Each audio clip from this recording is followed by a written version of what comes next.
Hi and welcome to Homo Dance, the channel on history and board games. And this is a bit of a unusual stream. I'm once again with NB. I think NB, the last time you were here, it was to discuss your article, Yeah. or war games propaganda, a heated debate. A heated Yes. debate. It was mostly because of Lewis. Lewis was making sure that it was creating tension between us because Lewis is obsessed with generating drama. So He loves the drama, doesn't he? yeah, you know how he is. Yeah, he's good old Lewis. Hey Eric, but thanks for everyone who's joining us. And the idea of this stream is to actually talk with NB about his latest design for GMT Games that is currently in P500, Hmm. called Solitaire TacOps Ortona. Hmm. And you know me, I'm not a big solo game fan, but I wanted to do this for two reasons. First of all, because I told Liz that I was going on to war with her, and I'm going all in on solo. That's the thing. I want to take her audience. I want to take her down. She's she's dead to me, and this is the first reason. The second reason is that the game looks so unique in its approach, like the way it works and everything. I was like, I really want to know more about it, Yeah. and it felt really exciting. So that's the reason why I thought it would be awesome to have you on and talk about your design. So thanks a lot for taking the time. Of course. And first, shout out to Liz. I saw her just recently at PAX. It was great to catch up with her again. She's doing great things. So you have a lot of competition if you're trying to take over the solo stuff, man. Yeah, that's gonna be quite hard, especially as she likes it. So she has this, unfair advantage. I don't know if I can really compete, but I'll try. I'll try. Yeah. But yeah, Cool. and actually, you both of you met at PAX U. You were at PAX U this weekend, right? Yeah. It was incredible. I think I was there the year before, last year as well. And I think that it was at least like a third, if not half, is like bigger. And I think one of the big things, like my favorite thing about going to bigger conventions is being in a room where there's 1,000 people playing a game every minute that you're there. Like Yeah, that's that's just insane. incredible. It's just like, okay, you go and walk over and it's just like, okay, there are people playing games all around me. And that just that feeling is great to walk around in. So I had a good time over And I saw this picture. I think it was it Tim or was it Lewis actually taking a picture of this room where you had, I don't know, like a dozen of people playing croquinole at the same time, there. and I Yeah. was like, my God, Exactly. is this heaven? Is this heaven? Exactly. Oh my gosh, the crocodile tournament was Oh crazy. I my mean, like, God. it's just like there's so many different tournaments, so many different gaming scenes, and you realize how big the hobby is and how Yeah. much of a cross section it is when you get to these big events. And like I said, there's just everybody's there doing their thing and enjoying themselves. So I really enjoyed it as well. Yeah, it looks amazing. It Yeah. looks really amazing. And yeah, Eric. So, so for you to know, Eric, I've been starting a video series after chatting with Liz, and the video series is called "Once a Crowd."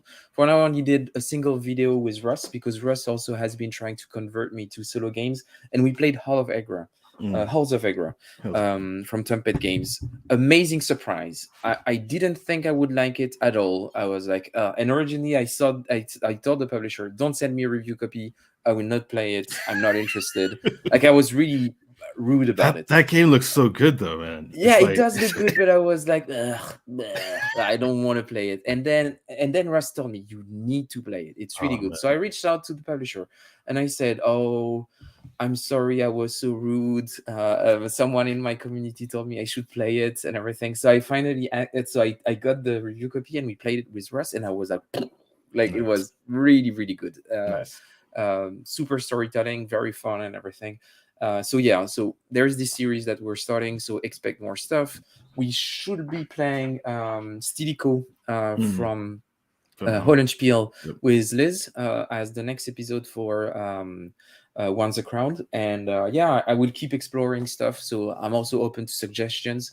I will probably, yeah, we'll see what we do. And in a way, this is kind of Once a Crowd, a special episode, I There guess you we could say. And yeah, oh, I go. can see that Patrick is here. Hey, Patrick. What's up, Patrick? I'm getting ready. I have my ladder game is this evening. That's why I've got this. Those all of my Combat Commander fans will recognize this picture from Mediterranean, but it's also from Ortona, which is the great thing. Anyway, but yeah, excited to play some Combat Commander after this Yeah. too. So, and for those who were wondering, Patrick's Tactics and Tutorial, awesome channel focused on gameplay, looking specifically, as you said, at Combat Commander, but also looking a lot at commands and colors. And actually, that's one thing that we're talking about with Patrick. I wanted to showcase some of the fan-made expansion of commands of colors that Patrick has been playing lately. I think it's super fun to show this. And hopefully we should have Patrick on the show to play one of those games and talk about those fan-made expansions. Patrick is But yeah, truly a champion of the field, man. I love yeah, it. he's a king. And yeah, so Eric, sorry, a bit of a tangent for the first 6 minutes. Classic here. We're talking about stuff that has nothing to do with what we're supposed to talk about. Yeah, but we're supposed to talk about Solitaire TacOps or Ortona. So completely unusual system, something that you completely came up with. What should we do? I think you prepared some slides. I've got a few slides, and I think what we'll do is I'll run through those. I've got a bit of a script, so if I sound a little bit blah, I'm gonna try and keep it lively, you know me. But we'll just go from those so that you get a little bit of background in terms of how we get to the scenario, and then we're just gonna dive right in. Because I think everybody who's done this, and there's been a few people that I know have that everybody like that's played it really just you go into it and you're just in it. So once we get in it, it's going to be great. Awesome. And and I can see that Joe is in the chat. So yeah, Comancheria definitely will have to have a look at it. Maybe I should reach out to Rachel because I think there is a good vassal module for it. So maybe it's something that I could cover. But Joe, remember that I don't play solo games alone. That's my specificity. I play solo games 2 players. So if you want me to play Comancheria, Joe, you have to come on the stream to actually play the game for me because I cannot do it on my own. That's the whole thing. Oh, and David is here. Hey, David. Yes, it's not a worry that you're a couple of minutes late because either the stream is late or we end up talking about stuff that have nothing to do with the stream for a couple of minutes. So it's a safe bet to be 5 minutes late into my streams. Absolutely. But David's also one of those people that got to do an early test of it, and it's the thing that's great is just watching everybody's approach. So we're gonna see how it happens today. Should be fun. But yeah, let's go through these slides. Sorry. Yep. Go ahead. So first thing that we're talking today about the Regotti puzzle. It's a tactical execution of an operational challenge from Solitaire TacOps Ortona. What's happened here is that I've been testing this game a lot. We've got urban, we've got regional scenarios. And the way that it's a campaign system, and so you progress to these points where it's like, okay, how am I going to accomplish the next goal? How am I going to accomplish the next mission? And so as I came to one of these, it was like, oh, this is kind of an interesting puzzle, and it reminded me of those, back in the day they'd have the chess puzzles in the newspaper. It reminded me of one of those, and so I'm like, oh, let me see if I could pull this together into like a puzzle for this game system. And so I put up a poll on social and had people sort of make these operational choices that would help set up what the scenario would move into next. And that's fundamentally what we're going to play now is going to be the scenario as it's progressed based off of the choices that social media gave us. It should be fun to see. I trust them. They're going to be okay. But before we even get into that, I kind of want to back up a bit because I'm sure that I've had this question. People have come to me with this question, and I'm sure that there may be other people that have this question, which is, why do we need new World War II games? Just one thing before you talk about this, about the puzzle. I think it's awesome that you're doing this. I don't know if you watched the series that we started with Liz called Archaeology? War Game Archaeology. Yeah, and when we looked at the old Avalon Hill, the journal, like they actually had those puzzles in, like they put a game situation and you had to resolve it.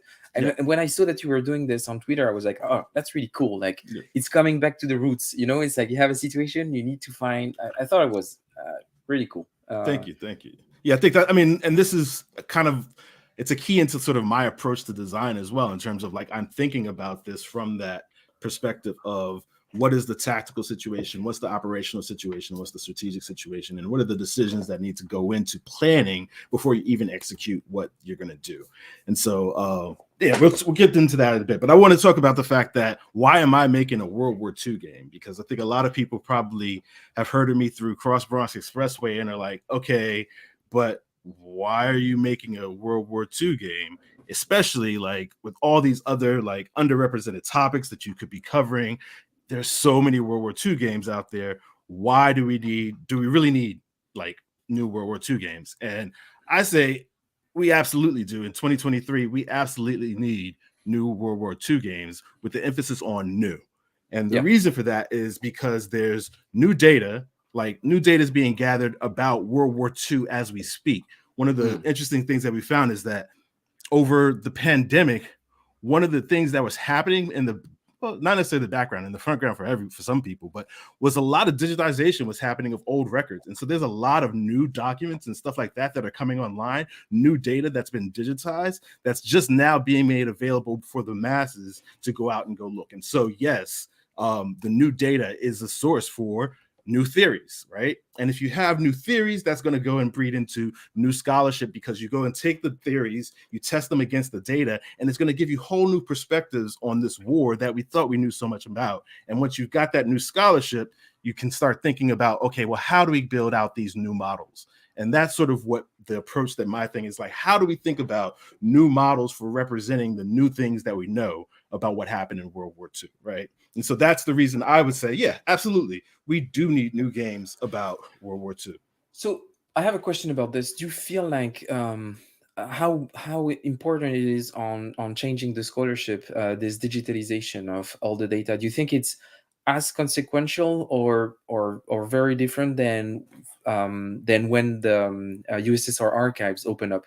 Because that was, I think, the last time we had a major shift in the way we viewed the World War II. And I think at this time, more than ever, we needed more World War II games, especially on these fronts, because everything was wrong in the games that we had. Well, do you feel like this shift is as big, or it's more a refinement of what we knew? How do you feel about it? So I think that it's probably, I haven't done all the digging on all of the research that's come out. And even the comment that I'm making about all the research that's been done is not just World War II, it's sort of across the board. Yeah, that's something as a result. And so it depends on what it is that's coming out of it. But I think what it's actually done is made it a lot more accessible to everybody to go and say, hey, I'm interested in this topic, and I wonder if there's stuff out there. There may be stuff out there that's been digitized just in the last year that's going to help you on that way. And so going and exploring that is just as important as going as exploring what are the classic ideas that we've got. Right. So yeah, I mean, and I've got an example for you, right? Here's an example. You know this one, Fred. What's this? Yes, the ratio that you're supposed to aim for, the old school US like analyst ratio. Yes, 3-1, which is here codified by John Mearsheimer. The attack requires more than 3-1 advantage at each main axis to succeed, right? And to be fair, I'm pretty sure it came before Mearsheimer. Oh yeah, absolutely. Yeah. He just did his paper in 82. It definitely comes from before then, right? And but it should be stated that paper's in International Security, Journal for International Security. So it's highly regarded academic scholarship on this topic. And it actually created a debate, so that in 89, you have Joshua Epstein saying 3-1 rule is too ill-defined to permit an empirical test. And what he's basically saying is that what Mearsheimer presents in his paper is one, using very, shall we say, cherry-picked data, and then not even giving enough of a definition that somebody else can go and say, well, let's go see how this actually works, taking the data that we've got. And so Epstein is like, this is not necessarily a thing that we should be pushing forward. And he gets supported by Trevor Dupuy, who is the data source from, I think it was like 72 is when Dupuy actually created the data, which Mearsheimer used to be able to form his thesis. And so Dupuy's got all this debate going on. He's like, listen, my data were not compiled for the purpose of supporting anyone's arguments about the 3-1 rule, right? Which raises the question, okay, so where does this 3-1 rule come from, right? And like you said, you think it comes from before. I kind of tend to agree with you. I think it does come from before. I think it comes from war games. So I think we can challenge that, because I think the CRT. Sorry, really quick. This is a joke. Very much. Okay. Because I was like, wait a minute. I think you're putting the, in French we would say you're putting the, anyway. No, I think, I mean, to further the whole conspiracy theory aspect of it all, this is 1958, right? And around the same time, this is when professional wargaming is getting it's sort of is building up as well. CRT is something that's said to have been defined in both commercial and professional contexts independently. They both sort of came up with these ideas of rolling dice and using tables to be able to resolve them. Who knows in terms of that? But here from a 1958 CRT, you see there's a column for 3-1. And it's like, you know, you play enough war games and you come to the conclusion like, all right, if I need to win, I think I need to get that 3-1 advantage. And it's possible, I'm just going to leave this possibility out there, that somebody utilized that to say, yeah, you need a 3-1 advantage. But we really don't have any sense. This word that like there's been saying that it was in official Defense Department documents early on, but then it was taken out. And I haven't been able to find any records that actually state it. Maybe somebody out there has. I would love to find it. This is just like the stuff that I love to get into. Mm-hmm. But it's also a distraction, so let's move on. Yeah. Okay. It's just that I thought the 3-1 thing was something that came out of Rand, but it might be a urban legend. But yeah. There's a Rand definition of the 3-1, which comes after. So Rand then goes and says, okay, we're going to do it. But that comes after the original inspiration. And that's the question of like, where did the inspiration have actually come from? Right. It's like, I'm not sure. Anyway, we're not going to solve that in this stream. No, but I want to go to going back to World War II. This is from the Deepen Institute in 2019. And talking about their data, they say in World War II, the most common attack in our database are those at odds of 1.0 to 1.49 to 1, and they win 63% of the time. So if we look at the data, right, the 3-1 advantage is not necessarily showing up. What we're seeing is that there's something else. I mean, when you have a range of 1.0 to 1.49, you have to say, well, there's something else there. And there's been a lot of research in terms of like, what is it? What are those things that sort of help militaries become effective? And effectiveness is sort of a measure that has been talked about a lot. And so there's a scholar that I really appreciate, which is Stephen Biddle, and he's come up with this modern system. And this is sort of a breakdown of his requirements for a modern system. And it's broken down, as you can see here, from the tactical and the operational sides. And so on the tactical side, it's knowing how to do cover, concealment, dispersion, independent maneuver, and combined arms. While on the operational side, it's about depth, reserves, and differential concentration, which is more like trying to create those breakthroughs, right? Doing the things that are needed for the breakthroughs. And those things combined are sort of what present themselves as in militaries to be able to become effective units. And he talks about it both at the lower scale going down to like battalions, but he's really talking about what's required in some for the broader national effectiveness as a military institution.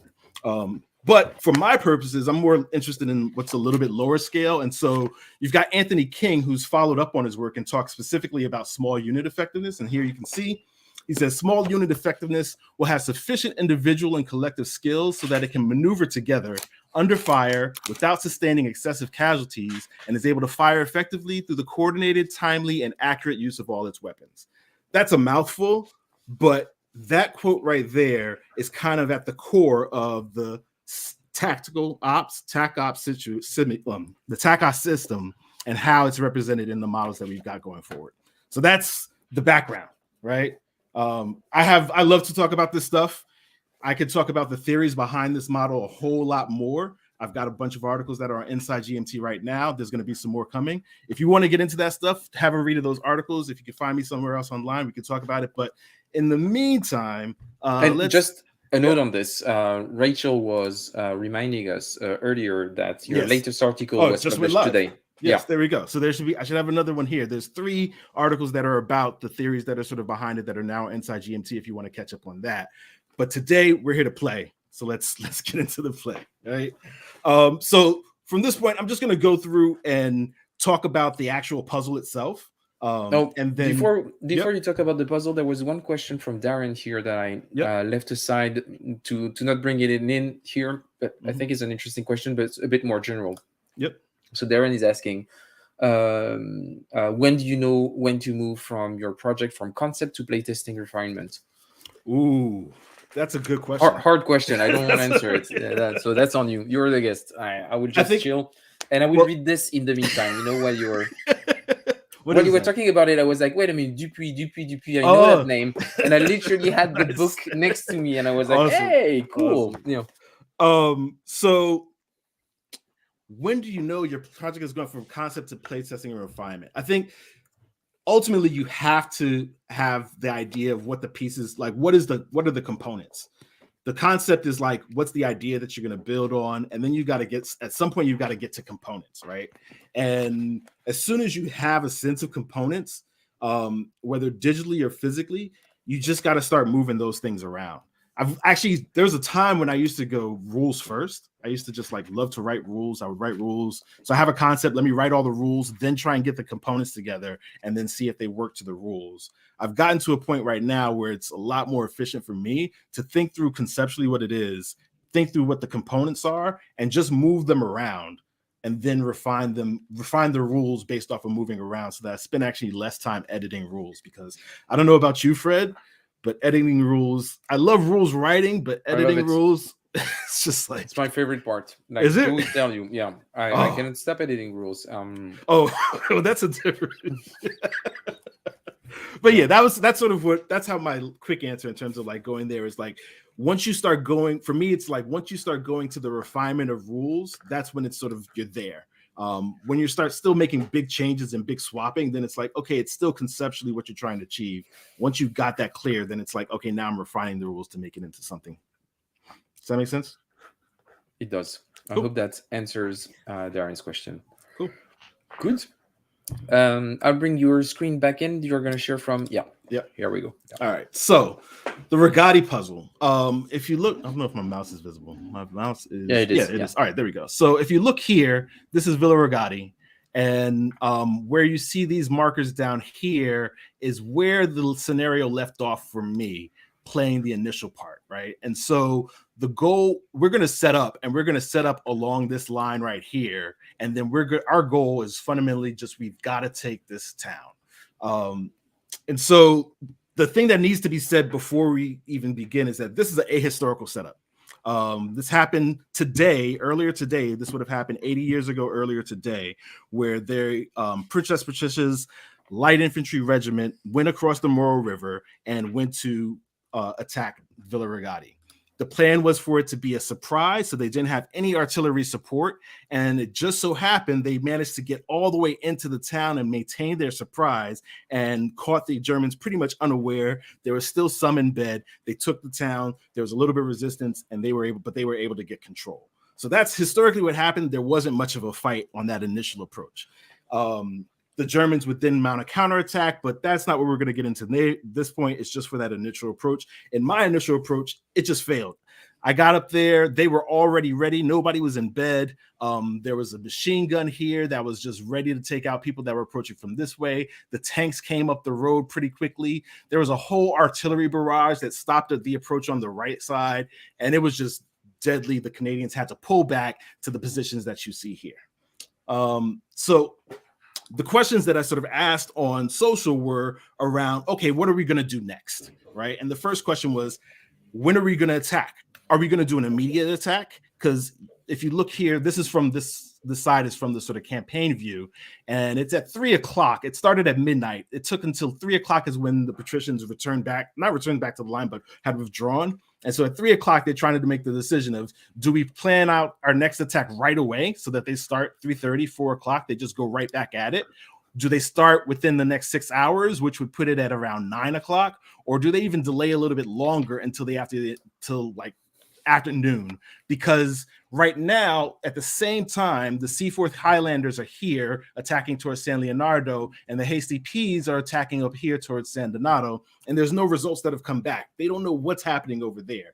They got a full regiment already in reserve that they can use, but do you call that out just at 3 o'clock, or do you wait until a little bit later? Because the patricians took a lot of losses as they went on that first engagement. So it's like, how long do we need to get prepared for the next attack? And the poll said within 6 hours, which I will say was a really good call. Waiting longer would have been a little bit much, but the 6 hours is just around the time that they can do a little bit of rotation to get fresher units up to the front and then be able to go forward. The next question was, were they going to use the same companies or use different companies? And that's what I just said. They were trying to cycle out new companies from the same Patricias, though, as opposed to using the loyal Edmontons, who are still fully at full strength. But if they pull the loyal Edmontons right now, they aren't available for the other divisions later on, or the other regiments later on down the line. So they say, let's go and get our reserves, the patricians' reserves, and move them up to the front, which is what takes those hours. It's actually 3 hours to move them up to the front. Now, the question is, where are we going to attack? They know that there is machine gun here on the left. As soon as you approach there, you're going to be on fire. You know that there are Panzer IVs here at the edge of town that as soon as you try and approach from anywhere like close to them, they're going to be firing on you. We've already seen pre-plotted artillery strikes over here on the right. So if you go over the right, especially with this little crevice here, it becomes almost like a death trap where they can just lay fire down on you, which is how we lost one tank in the initial approach. So the right is kind of challenging, and we've decided to focus on just the left and the center, right? And then the last question is, how are we going to do it? And what are we going to use? And so we've decided that we're going to have mortars, anti-tank guns, and we're going to get artillery support because we probably need those to take out some of the firepower that's up against us. And that's kind of the scenario to this point. I think from this point forward, we're just going to go to the game itself on the map. And I'll give a little bit of a rolling teach here as we play the game. Do you have any questions, though, before we do that? I have tons, but I think I think that when we start playing, it will all make sense. But thanks a lot for putting the presentation together. It was really cool. It's a great way to and for people wondering, we're going to be playing on Vassal. We're using the playtest model on Vassal. All of it, I should say from the beginning, this is all playtest art. None of this is final. And as much as I love it, I am probably the first person that says it's all got to change, but it's functional right now in terms of being able to show how it's very functional. Yes. I think it's really good at. I think you did in the this art. It really does a good job at showing the elevation really well. Like it's super clear. I think that helps a lot. I prefer something like this, super functional for a playtest. It's great. Thank you. I appreciate it. So, Fred, we're gonna play as a team today. And the way that the team is going to work is there are 3 formations that are set up with the snare. We're going to start up here. And if you look here, there's Princess Patricia's Company C Company, and A Company. And then we've got the Ontario tanks. The Ontario tanks are here. And then we've got these 2 companies that we're going to do. You're going to take one of these companies, and I'm going to take the other one. And we're going to set them up on the board. So I think that it's probably best. Let's see. C is going to be here, right? Yeah. A13 and B13. And then A is going to be at B13 and C13. So I think it's probably best that you take the left edge, which means that you'll have that machine gun position to worry about. And then I'll take over here with the center with the tank. And we'll try and run it from there. So I'm just going to put these. You're going to, exactly. There you go. And I'll take these. Are going to go. So, and do I put them around A13 or yes? Any of the individual hexes in A13 or B13. The max stacking. Let me explain some units really quickly. So if you look here, this is a mortar unit, right? And it's got a mortar, and then it's got 2 infantry silhouettes that are sort of mentioned there. So the mortar, each weapon is worth 2, and then the silhouettes are worth 1. So this is a strength of 4, right? And the stacking limit is 10. Does that make sense? 10 silhouettes? 10 silhouettes total. So like this together is 4 and 4. So that's 8, right? And so you can put those together. That's a stack of 8. I actually think I've got them built sort of into stacks if you want to look there. But yes, stacking limit of 10. Any of the hexes in A13 or B13, which are the mega hexes, which is a key part of the system. So let's just start doing that. And then I could talk a little bit as we start doing this setup. I see it. So do you see the mega hex? Sorry. Yeah, I see the mega hex. I didn't realize it before, and now I see that there are hexes of 7 hexes. Okay. Yes. So the mega hex starts in A13, and it's the surrounding hexes of A13, B13, and the surrounding hexes of B13. Right. Okay. And I will be over here at B. Am I doing B12? C13 here. So boop, boop, boop, right. And this guy is yours, I think, right? Yes, that's mine. Yeah. No, those are yours. Those are mine. You were stealing my guys. Okay. Yeah. Cool. Very Yeah, nice. so you got over there. Yeah. And all right, so let's see. I'm gonna do this right here. If you're looking at what my setup is, here. This is a Piat, which is sort of like a bazooka unit. I'll do my best, David. I'll do my best. And I'm stacking it with 2 infantry here. And then same with this one is just going to have 1. Now, I should probably explain the stats because this is another key part of the design is as you're building the stacks, you're building the stacks, the stats on there kind of matter. And let me just I'm going to use this machine gun here. So let's pull it off. This machine gun, come on, there. It keeps going on and off. There we go. Okay, this machine gun, like I said, weapons are 2, and then the silhouettes themselves are 1. So that's a total of 4 strength.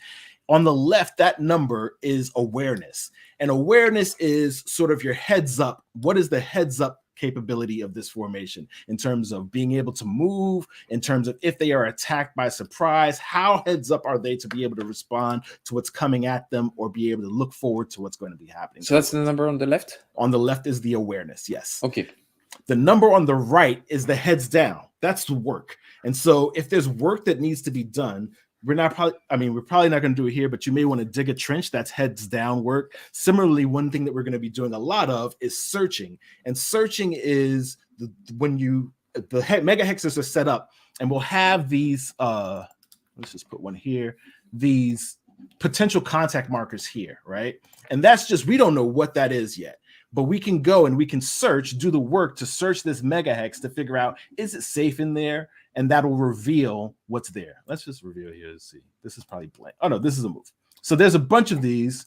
If you look on the scenario setup, it sort of gives a list of what each of these are per these positions that are happening. And searching to clear those are required to control the megahex. So as those are placed down, you're going to want to search and then move into position to be able to control the different territory. Does that make sense so far? I'm going to go into it further as we get into the actions. So searching is the work aspect on the right. That number is the work ratio or the work rating. That'll be your sort of modifier for when you're doing work actions. The top 2 numbers are combat effectiveness, where the left number is range combat effectiveness, and the range is that superscript that's there. So this machine gun has a range of 3, and it has a strength of a combat effectiveness rating of 3 as well.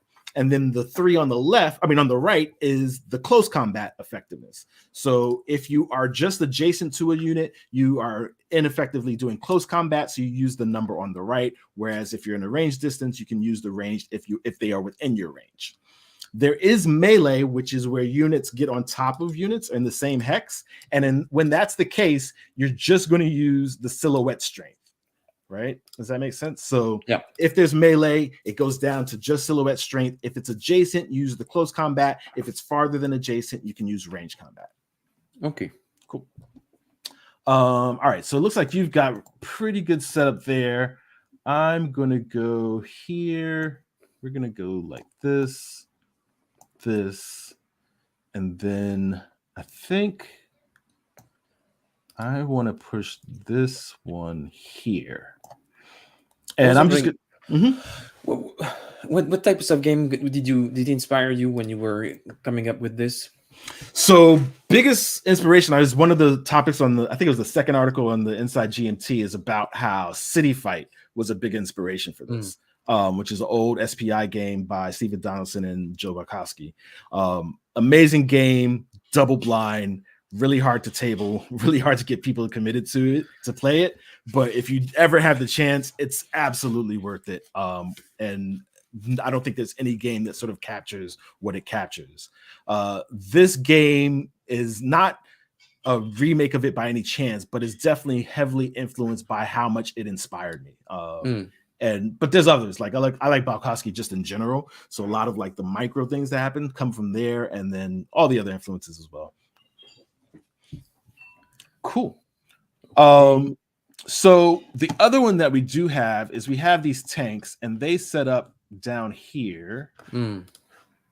Where is it? In which megahex are they coming? So they Oh, should be. Oh, I G14. think this is actually wrong. They should be at the lower level. Sorry, let's do here, here, and sorry, let's see. Boop, boop. They should be lower down here, ready to go, is basically what it is. But they have to follow this mule road. So this is a main road up here, and this is a mule road down here, Yeah. which is not really that great. And so they can only go very slowly along the mule road. One thing that you will note is that they have no infantry with them, and so the infantry that's there is stacked with them to be able to deal with if anybody comes up, which is a big thing in terms of keeping your tanks safe.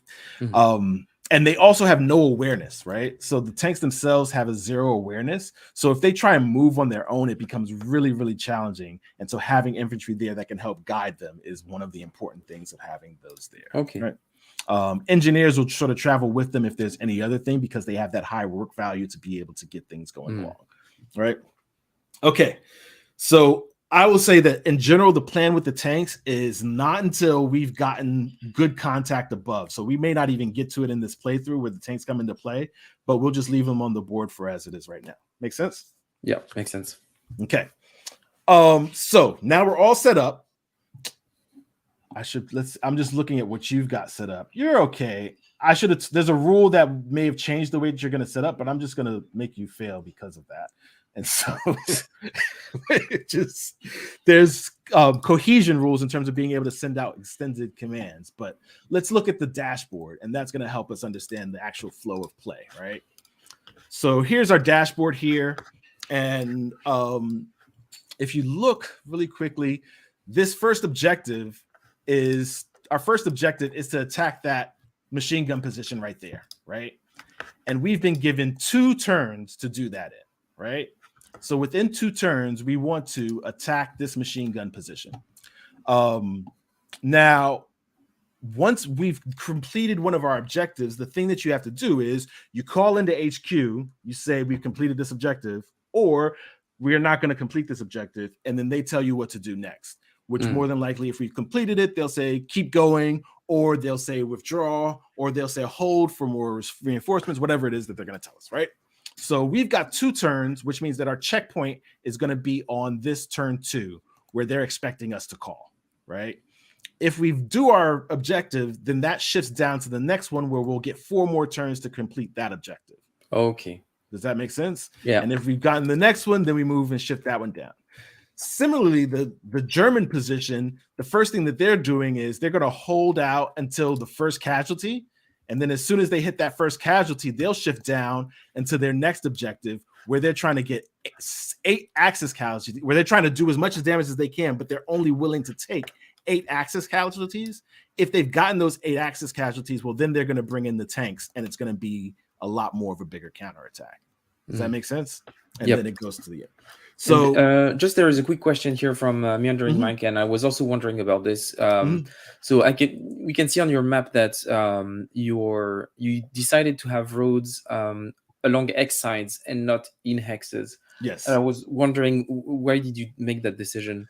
So it's sort of consistent if you look around for the roads and the rivers, all of those things that they pass around hex sides. That's sort of just a design thing that I've done for a while, because I like the limitation that it gives on, or the way that it sort of guides travel. So like if you look here, the special rules for this is that tanks must follow the lowest elevation along a mule road. So they can't go up here. They have to stay down here, and then they go down here before they can go up here, and then over here, and over here, before they still have to follow here before they can get up here, just because they have to stay on that lowest elevation before they can move up. So it limits the motion, as opposed to when they cut through hex sides, it's like, this is the way that you've got to go, and it's more of a direct thing. Does that make sense? Yeah. Yeah. Also, it means that destroying roads is less about destroying a single hex, but more about creating blockage on both sides of a hex. And that's because it's a little bit more, it is harder to actually destroy a road than you might think. And so like when you have just like a result where it's like, oh, we destroyed this one hex and that road is gone, it's like, no, they would still probably be able to figure out ways until you've destroyed both sides of that road. Does that make sense? Yeah. Cool. All right, so let's do the German setup. And what you'll do, the first thing that we'll do is we'll take these opposition markers, right? And they'll form our first pool. So we'll flip those and send those, or we'll send those to the pool, which is up on the dashboard up here, right? And then we'll take the same thing goes for these units. We're going to take those and put them in their pool, and that's going to put them up here. So these are both random pools. We'll pull from them, and they randomly draw the unit. That does not mean the tank is going to be first. If you know Vassal, you understand. If you don't, trust me, it doesn't mean the tank is going to be first. And if the tank comes first, it's just a coincidence, not anything to do with Vassal. Vassal RNG is great. Yeah, there is a big urban legend around Vassal RNG being wrong and everything. And I've made a thread about it. I made some statistics. I can prove you that it's like the 3-1 rule, man. Yeah, it is. The RNG is not broken in Vassal. You just need to get better at rolling dice. That's exactly. So for our setup, we've got our pools, and now if you look over here, it tells us where our setup markers are going to go. So we've got one in A12, which is going to go here, and then we've got one in B11, which is going to go here. B11, B12. So here you have so it gives you the indication of megahexes, but you put it in the center. So that's, yeah, it has to be in the center of that megahex. Yes. When you place it. Okay. Yeah. And actually, I'm going to go to non-stats. I've been trying to like not show what's in the pool, but you can see the list of sort of things that are in there. There's blanks, move, attack, place. Attack and place both will put units from that force pool onto the map, right? So whenever there's an attack, it's going to put the units out and they immediately attack. If it's a place, they just come out, they don't immediately attack. A sniper is an off-map sniper that's just going to attack somebody from off-map, and you're going to have to take some hits. Observation means observation for an artillery strike. Fire means everybody that's on the map is going to fire at you. We won't have any smoke. Traps mean that it's a trap. Mines are mines. Civilians, we're not going to have any civilians in this scenario, though there are a lot of civilians in Ortona in general. But they can pop up onto the map. And then entrenched is what actually happened here, where the entrenched position gets placed with a machine gun or an anti-tank gun. Wait a minute, NB. Do you tell me that it is possible that civilians can be depicted in a World War II game? Oh my gosh, I had a game before that's just like, it's wild how they come out, because we've been actually shouldn't we abstract those things? NB, shouldn't we abstract it? They're right. They're right. I'm getting uncomfortable. My God. Yeah, they're right there. So there could be civilians in the town that could pop out. But I don't want to think about that. I want to do pew pew with the gun.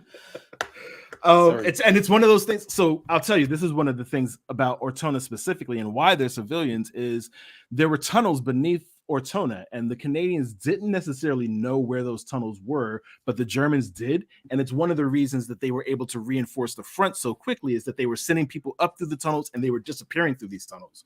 So once you get into the town, and again, this is a regional scenario, we're sort of outside of the town, we haven't even gotten into Ortona proper, but once you get into town, if you capture, or if you not capture, you can capture prisoners as well, but if you save and rescue civilians, they may give you information about where those tunnels are, and it can keep German units on the map because they have less room to escape, right? And so that's just a little why civilians are important. They can actually be very important to overall being able to complete the mission.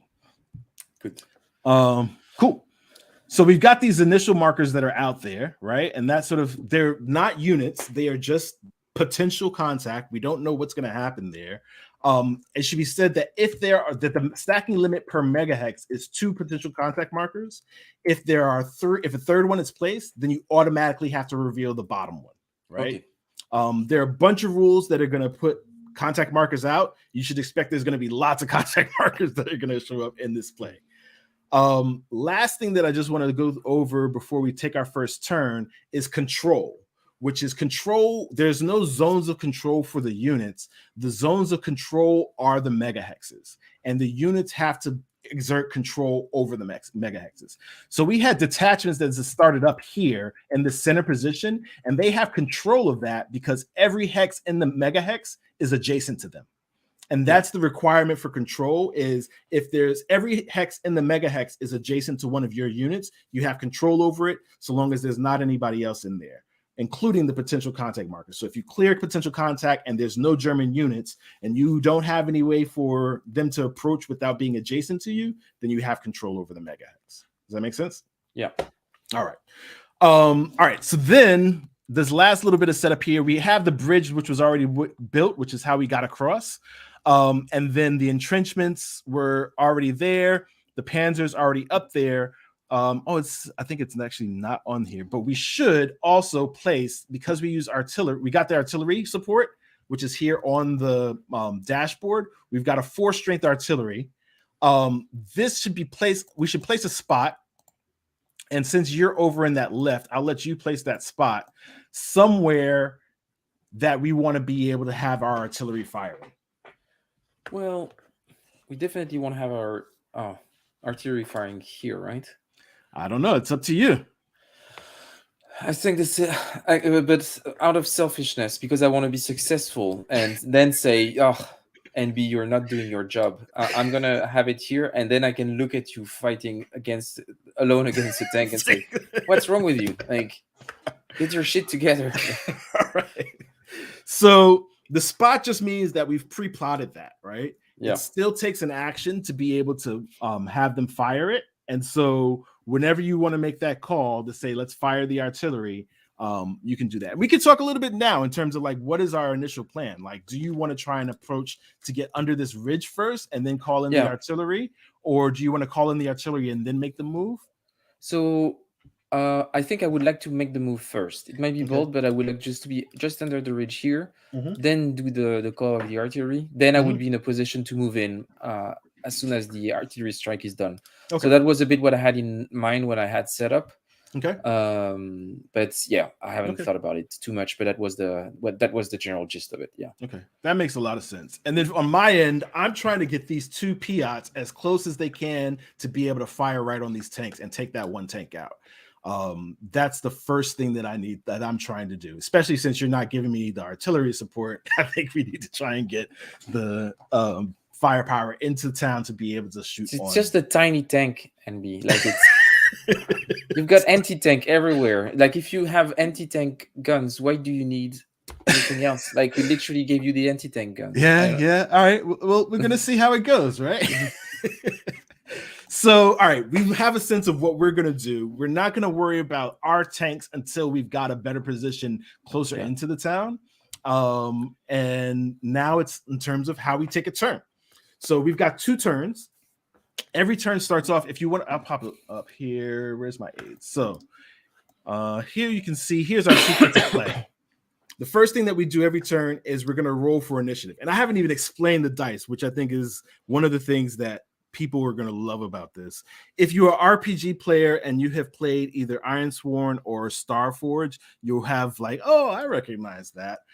If not, you're going to think that I created the best thing since sliced bread, but I didn't. I just modified it for what we do in this type of a context. So the first thing that we do is we're going to roll for initiative, which is all of our rolls are this resolve roll, which is that button at the top, which is going to list a bunch of things plus the modifier. It's the resolve plus the modifier. So you can see there's -3 all the way down to +5, or all the way up to +5, which are the limits of what you can get. And if it's no modifier, you do just +0. We're going to do that for our initiative phase. There's never any modifier on the initiative phase. So we'll do a resolve +0. And there you see we have the player result is a 2, while the opposition has an 8 and a 6. And the way the dice system works is the player's roll is trying to beat both of the opposition rolls. And here you can see they fail, right? So there's a 2. Both opposition rolls are higher than that 2. So it is a failed result. It's a failure result. And if we go to the initiative, it tells us that a failure means that it's going to be opposition has the initiative. So we'll flip our initiative thing here to Germans. They have the initiative and they're going to take the first turn. And we have to place a contact marker, right? Now, the other thing that we get from this die roll is we take the highest number and subtract the lowest number, and that's going to be how many activations we get. So the highest die minus the lowest die. Here, 8 minus 2 is going to be 6. Our max is 5, so we'll get 5 activations here. You follow me so far? Yep. Okay. Now, the thing to note about this 5 activations is that this marker here says L, which is a left, and that gives us a priority in terms of direction. So we're going to be starting from the left, and our posture right now is pointing down because we're in defense. From the scenario sets us up in defense. So left and going down is the direction that we're going to be thinking about right now for the German bot. So when it says the failure has to place a contact marker, we're going to place a marker from the left side going down, which is going to be right here. We're going to place one more marker, right? Yeah. So we'll place one there. Boop. Now this one has 2. If there's another one placed there, it's automatically going to reveal itself. Makes sense? Yeah. The nice thing, though, is we got 5 activations, which is a lot that we can do. The not so nice thing is that the Germans get to go first, and so we have to see what they're going to do, right?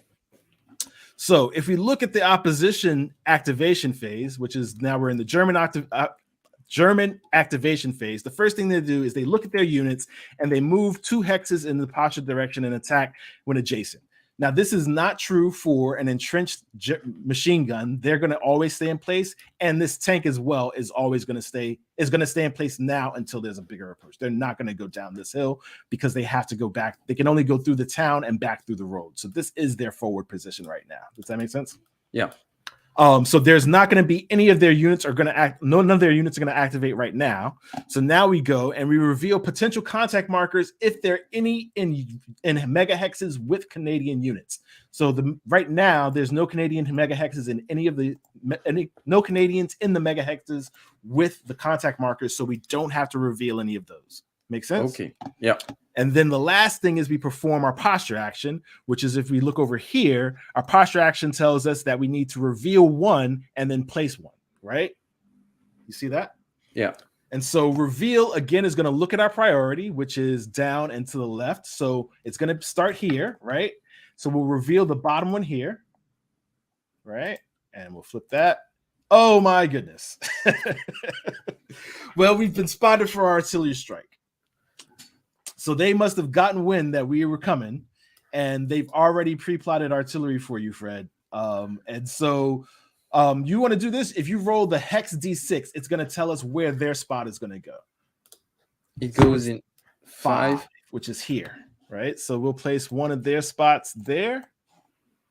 Now we get to do the fun of an artillery barrage. They start out with just a 2 strength artillery barrage, which means that it's going to strike twice, right? The strength is how many times it's going to strike. The first strike is going to be here. We'll roll for it, and then it'll drift, and then it'll do it again. So, do you want to roll this? If you roll roll +0, it's going to give us the result there. All right, so you've got 5, 7, 1, which is a mix because the 5 is greater than the 1, but it's not greater than the 7. That means that it's going to strike on target, right? So we'll get a target here. Boom, there's 1. And then we take the 5 in the 1 position from where it's at. So the 1 is here. So there's another one there. And then the 5 is off map, so we're not going to place that. So it's just striking there. But you have to roll again to see where it drifts. So roll the hex D6 again to see where it drifts from there. It's a 2. So it's going to go from there to here. You may be able to avoid it, Fred. I think I'm going to avoid it. Now roll one more time +0 on the resolve. Okay, that is a fail. So there's going to be 2 in that hex. So we'll do 1 and then 2. And then we've got a 1 and a 6. So we'll go 1 here. And they actually hit their own position, which is not too bad. Which is great. Yep. And then 6 is here, right? So now we've got that's the result of our artillery. And just to be clear, the for people, the hex position is radial. So 1 is going to be the hex on top to the and then it does the clockwork thing. Exactly. So if you haven't played Combat Commander or something like this, this is how it works. Yep, exactly. So there's the artillery strike. Fortunately, it looks like they've hit their own unit, right? and we'll roll to see if you want to roll just the +0 to see if it actually destroys the thing. So it does not. Yeah. It doesn't destroy the, what am I talking? Entrenchment. So the entrenchment is still there.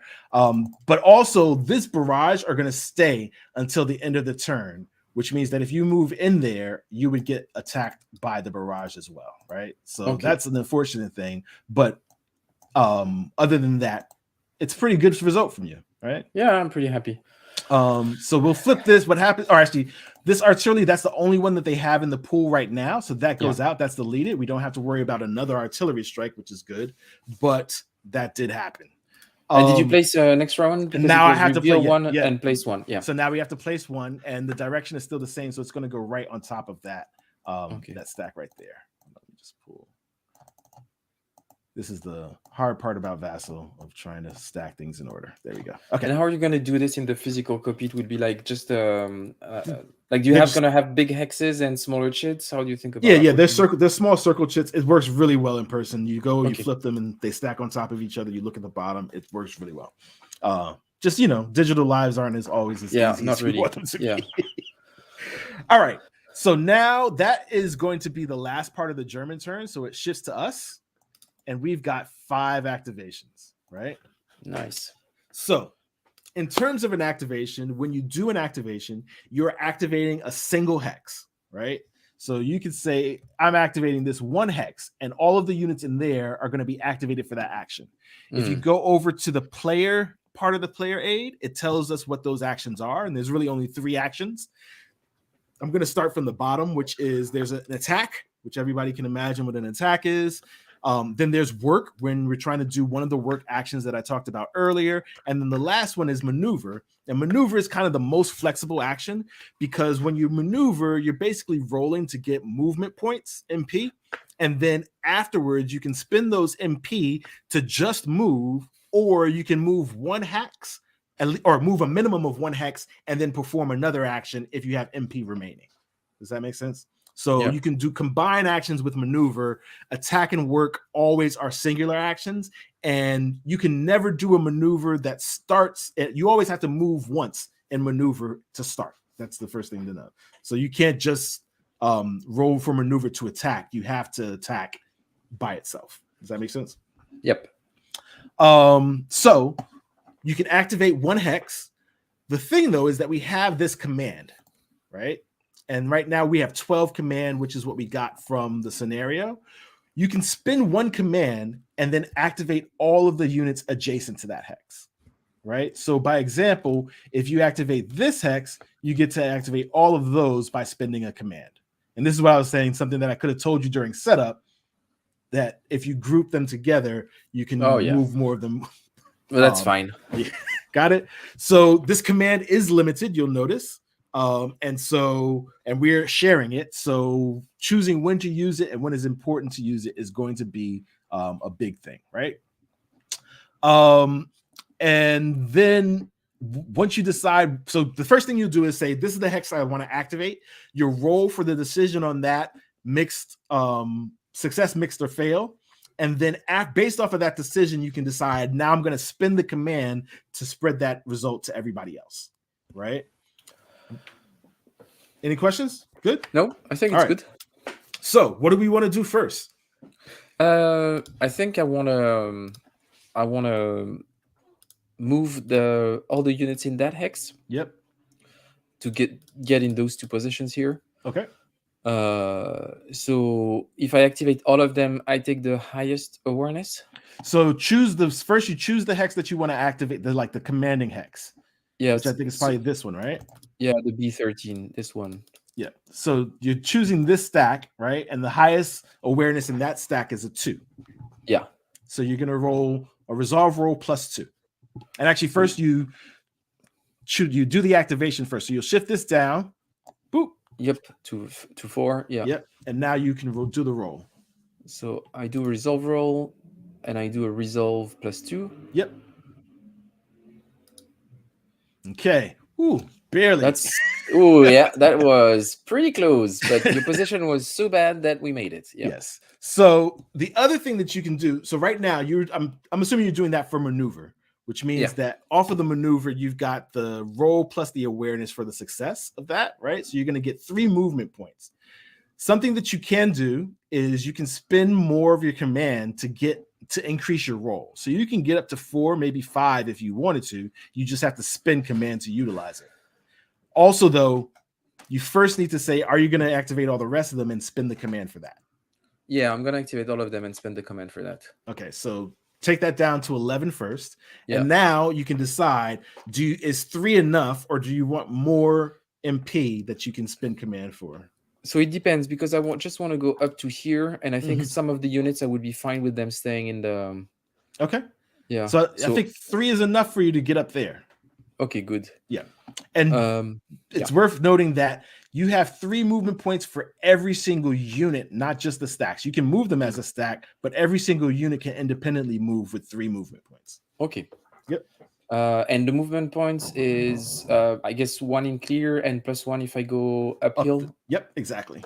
Okay, so that's going to be 2 movement points, for example. Yep, exactly. So I'm going to move out the stack, 2 movement points. That's going to be 1, and that's 2, 3. No, that's actually going this way. Oh, actually, the woods. 2. Yes. Or, yeah. So I'm going to change it. No, I'm not going to change it. I know what I'm going to do. This is going to go here. Those that's going to be 1, and that's going to be 2, 3. I just need to check the stacking. Yeah, I'm fine with that, because that's 6 and 4. Yeah, so wait a minute. This goes here. This goes here, and I have a nice stack of 10. Yep. This goes here.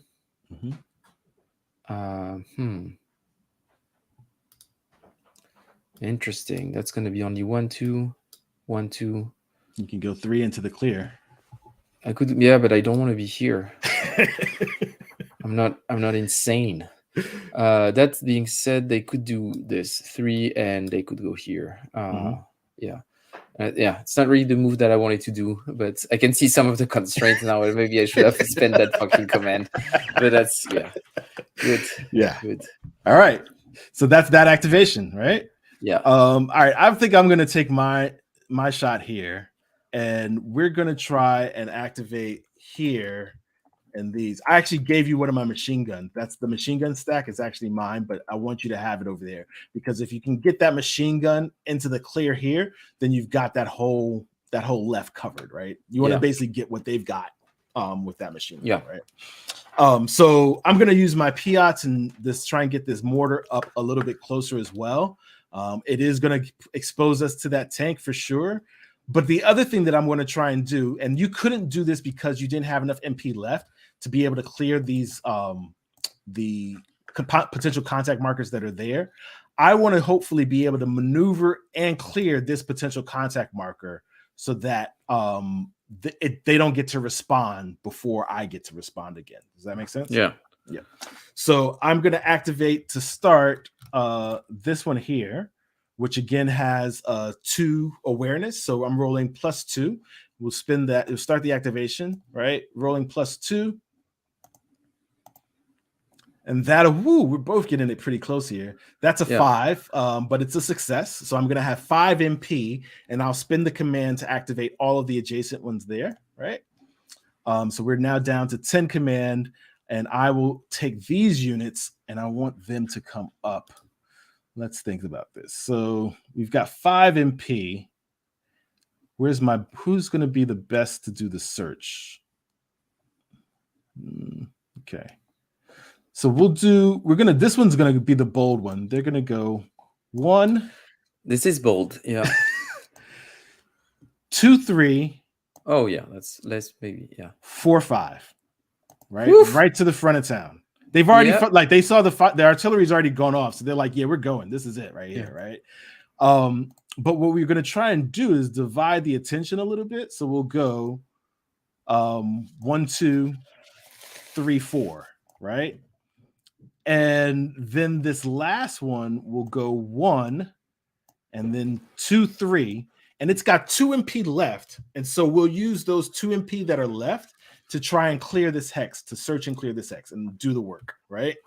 So we're going to do a work using a +2 on this work, right?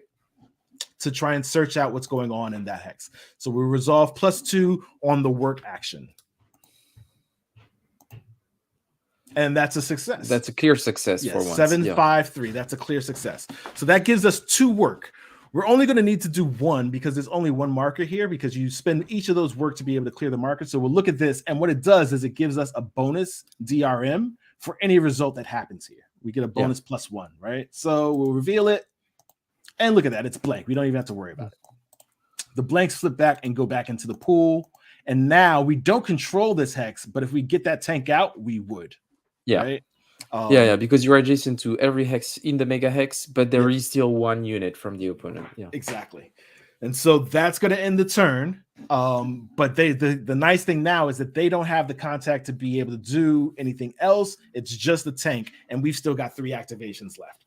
So what do you think we should do next? I want to fire at this thingy. The artillery. I want to use that. We spotted it. We should. Yeah, for sure. So what would be that type of action? So that's going to be an attack.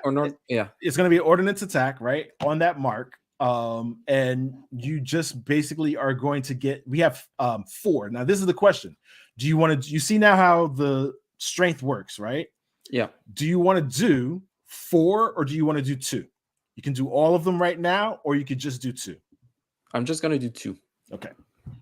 All right. So we're starting here, and you can go ahead and roll the resolve roll +0. Okay. Ooh, that's a mixed success, which places 1. So you're going to get 1 on the spot, which is doubling up what's already there, which is great, right? And then we've got 3, 4, and 2. So let's do 3 is here. Yeah. 4 is it's here. Doubling the middle, and 2 on the top. Yeah. Right. And the first barrage has hit the town of Villarogati. Just worth noting. There's now a 2 strengths in the hex with the machine gun. So you can roll +2 to see what the damage is, if it actually is able to do damage in that hex. So resolve +2? Yep. Ooh. So that is just a mixed success, which is going to be that means that they're pinned there, but we will end up placing another contact marker, right? If you look here on the pin plus contact, right? So that means that they won't be able to fire this turn, and they are a little bit less effective, but they are still pretty well protected behind the entrenchments. We have not been able to take the entrenchments out. But they're pinned. Yeah, it's pretty good. But we do have to place the contact marker. So now we look again. Now we're at the center place. So we start from the top, and we're going to place a contact marker right here as a result of that mixed success. Make sense? Yeah. Okay. And also we should have actually, you know what? We should have gone to the right because you didn't take it down the activation for the fire. Yeah. So it should be on the right that this contact marker is placed. Which is still going to end up being here because that's the closest one, right? But yes. That was the first. So now you have to roll for the drift on the spot. Yep. Okay, and so it's going to be 5, which is here. And then you can roll one more time for the results. Just a +0. And the complete fail. That's a fail. So it doesn't hit the spot, and it hits 2 and 6, which is actually not too bad. Because 2 is here. So that's another hit on the machine gun. And then 6 is off map, so we won't have to place that. Okay. Perfect. So now you can roll a 3 strength on the machine gun to see how they do against that. Just so you know, the first hit has to hit will destroy the entrenchment. That's what we need first, but you gotta get a hit first. There we go. Finally. Okay. So that's a D2, which means that the first hit is going to go and destroy the entrenchments, right? Yeah. So we delete those. And then the second one is going to create our first casualty with the machine gun unit. So we'll take the casualties up 1 for the Germans here, and then we'll place a casualty marker in the stack, which the German units are now carrying that casualty around. It's in there. Where is it? Yeah. That there it goes. Right. So this casualty decreases their effectiveness overall, and any hits that they take at this point, they have to take step losses now. Right. So the first thing a stat gets is the casualty. After that, it starts taking step losses. All right. So that was a good result. That's what we wanted from that artillery barrage. You've gotten the weakened machine gun position, and you've You can destroyed the say it entrenchments. and be. I'm a master tactician. Like I was born to take small towns in Italy. All right, so you've got that. We've got 2 activations left. What do we want to do next? You should go for that For the tank. Yeah, Yeah, I agree. So, like he's seeing the things exploding left and right. Like people are coming from every direction. I think it's now or never. Yeah, this is it. All right, so we've got the Piat that's over here, and we're going to utilize that to fire in on the tank that's here, which is in the urban hex, which is going to give it an advantage as well. But let's first use our activation. Our activation is there. The Piat is a 4 strength, right? And then their awareness is 0. So if you look, let's see if it's here. If you go, it's the highest combat on the player aid for the attack. Its highest combat effect minus their awareness and terrain. So my highest combat effect is the 4 for the Piat, and then they've got a 0 awareness, but the terrain is +1, so it's a +1, which means that it subtracts me down to a 3. So I'm rolling +3 for the Piat right here into the town, right? So +3 here. Whoa, that's it's a mixed. Yeah, it's a mixed. Now here's the question: do I spin the command? I can spend 2 command to make this a success and get that hit. Otherwise, I'm just going to pin the tank. So okay, so you can decide afterwards to spend the command or not. Yes, I think you should spend it. You think I should spend 2 command? Yeah. All right. So I'm going to spend the 2 command. We'll flip that here, and now we're down to 8 command. 8, yeah. And that takes us up to 8, which is going to be the success. And so that gives us 2 hits, right? Which is going to put 2 damage onto this tank, which is a great result. Because that damage is going to decrease their fire as well. But it's not pinned, so it still can fire back, just to note. The 3rd damage is when it actually takes its hit, just so you know, right? And so that, and also that was, I took the activation down. So that's the end of that turn. Not a bad result. The tank is still there, but it's weaker, right? So we've got 1 more activation. What do you think we should do? I'm wondering if we should just keep firing at that tank. Either at that tank. Can you fire at that tank with those units here, or how does the line of sight work? So I can fire at them for those units, but it would be at a -1 for the incline. Yeah, and -1 for the urban. So you would have urban. It'll be just the 2. I can also fire. You can fire again from the same unit? I can fire again with the same unit. Oh, sorry. This is something that I did forget. Sorry. I should, because this starting attack was greater than 2, which it was a 4 starting attack, I have to spend ammunition. So my ammunition goes down. Our ammunition goes down for that. And after our ammunition is at 0, every attack that we do cannot be higher than a 2 strength. Okay. Does that make sense? Yeah. All right. So I can fire again here and have the same, without the incline, it'll be the same type of a roll of +3. Actually, it'll be more because it's already damaged. I can fire the mortars, which is a little bit more distance, but they can do some damage there, right? But probably the Piat is the best shot that we have right now. It's right up there. So. It's right up close. You should go for Let's do that. Okay. So we'll spin the last activation. Again, I'm at 4, so I need to lose the ammunition for that. And they are at 0 +1 for the terrain, which takes it down to 3, but they've got 2 damage, which is -1, -1. So it ends up being +5. Yeah. So you're pretty, should be good. Yes. And that tank is very gone. Good. Yeah. So there goes 2 hits, which is going to be, the first one is going to flip this. Oh, sorry. So the tank has been destroyed and just the units are left. Right? And then they have to take a casualty for the second hit.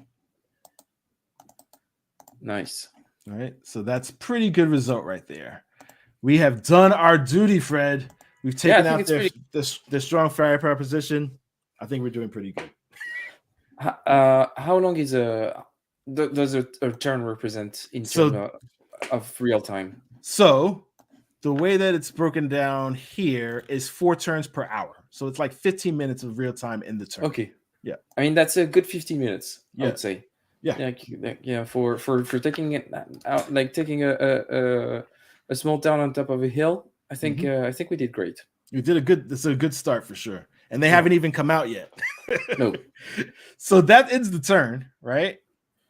And what we do at the end of the turn is these are going to come off, right? The barrage is over, so we'll delete those.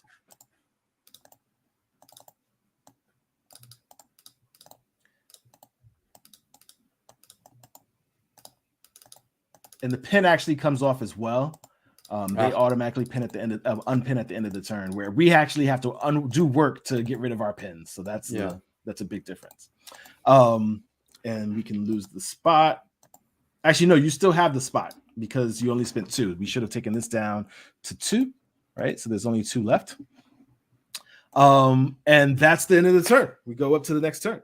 Yep. Any questions so far? Nope. It's just that now we'll have to keep 1 activation to call the HQ, right? Exactly. So 1 activation to call the HQ to say we've attacked the machine gun position, and then we can shift into the next part of it, right? Yeah. Okay. So let's do this. Maybe we'll do this and see how we can get with that. And also, sorry, we did get our first casualty for the Germans, so they should have shifted here, right? For that first casualty. Yeah. Which then puts these markers in the pool. And then these units are also in the German pool. Yes. Yeah. So their pool is pretty stacked right now. And I would not be surprised if it's about to get pretty heated as we try and get into the town. All right. So first thing we do, again, top of the turn, is roll for the initiative. You want to roll for the initiative, which is just the resolve +0? Yep. Well, we don't get the initiative. Yeah. So it fails. They're going to get the initiative again. But then again, we get 5 activations. So that's we do get 5 activations, though. So it's not that bad, right? And for their activation, we should just go straight to their sequence. So the first thing that they have to do is the movement of the units. Now, in this case, because it's not the tank and they're not an entrenched position again, or this time, they can start taking actions, right?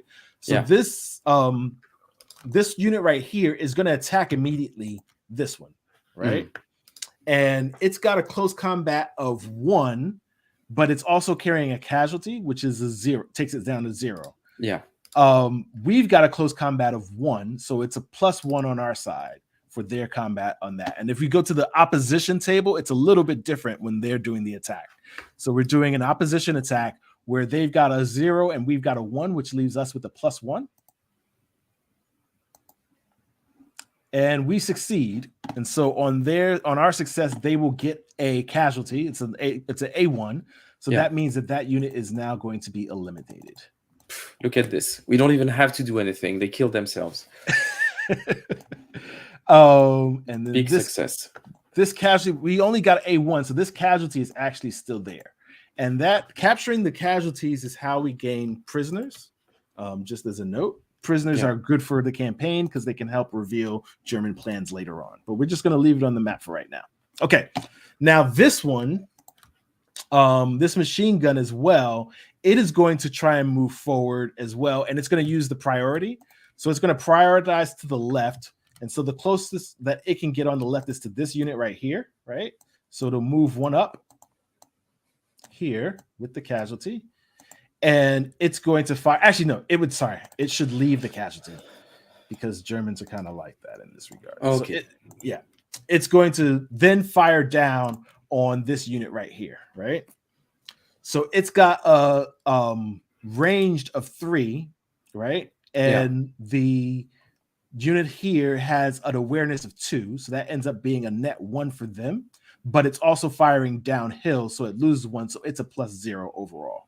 Okay. Can you see that? Yeah. So they're rolling +0.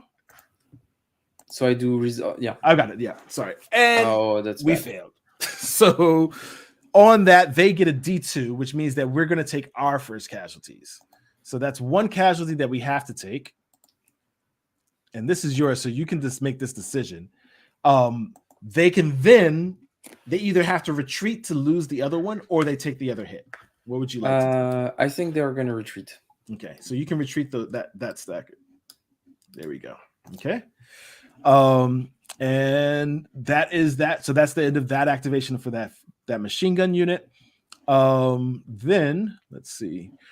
We go back to the sequence of play and we check for the potential contact markers in megahexes with Canadian units. So this Canadian unit is in this megahex. So we have to reveal both of these potential contact markers. So let's get this other one. So this is the bottom one. It'll be first, and it's a place. Do you want to roll a D6? Roll the hex D6 to see where it's going to get placed. 4. All right, 4, and you can pull one out of that pool on the dashboard and just place it down there in number 4. Yep. So there's one there, but it doesn't attack. It's just placed there for right now. Okay. And then you want to reveal this other one over there? That other? Just flip it. Which one? The contact marker. Yep. The contact marker. Okay. Yep. Oh, another place. So you want to roll that one again? Yeah. So that's going to be a 3. Yep. Ooh, and they're going to go right into melee. Yeah. Oh, good. I'm happy with that. So just drop them right on top. That's it. Yeah, right? that's 2 figures against 4 for me, I believe. No, 6 you've for got, me. You've got 8. So you're pretty good situation there. I mean, isn't it only the figures that are counted for close combat? combat? So you've got 4, 2, and 2. So you've got 8, and they've got 2. So I didn't see that I had a third. Yeah, okay. I'm gonna obliterate them. Cool. All right, so that's gonna go. Those are all gonna go back into the pool, right? Yeah. And that was the reveal. There are no other mega hexes with contact markers, so we don't have to reveal any of those. And now we do the posture action. We do our let's see. They have the least casualties. No, they have the most casualties. So they have the most casualties. So it still stays in the defense posture. So they're gonna reveal one more. And we are left, so they're going to reveal this one, right? Yep. We'll flip that, and that's going to move, which is going to move this one of these over here to the left. So this is going to come over here, right? That's the move, right? And then this goes back to the pool. Oh, I messed that up. When that comes out, we'll figure that out. Yeah. They have to flip before they go back into the pool. Anyway. And then you place. And then we place, and we are placing to the left. So we would place right there with that machine gun position, which is here. Yep. Oh, you got one. Cool. Yep. Oh. Did we both pull the same one? Oh, I think, yeah, there you go. Cool. All right. So now we got that's their German turn. We'll take this over, and it is now our turn, and we've got 5 activations. Should we do this turn and then call that it? We won't be able to do the full turn. I have to drop off in a few minutes, but I want to do the close combat. I think we need to do the close combat. Okay. This needs to happen. Yes. So let's take, you got this unit that's in melee right here. You want to do that? That's going to be an activation to attack. Now, in theory, you can also, if you activate it from this unit, you can activate all of these for an attack. Which is not going to be, it's going to be 1, 2, and 3 that really are eligible for attack, but they can all do the attack, but it's going to cost command, or you could just do the one. Yeah, I'm just going to do the one. Yeah. Okay, cool. So for the melee, it's going to be the silhouettes versus silhouettes. So you're at a +6, which is automatically a +5, right? Yeah. Or is maxed out at +5, so you can roll that. Ooh, that was actually pretty tight. Yeah. Just barely.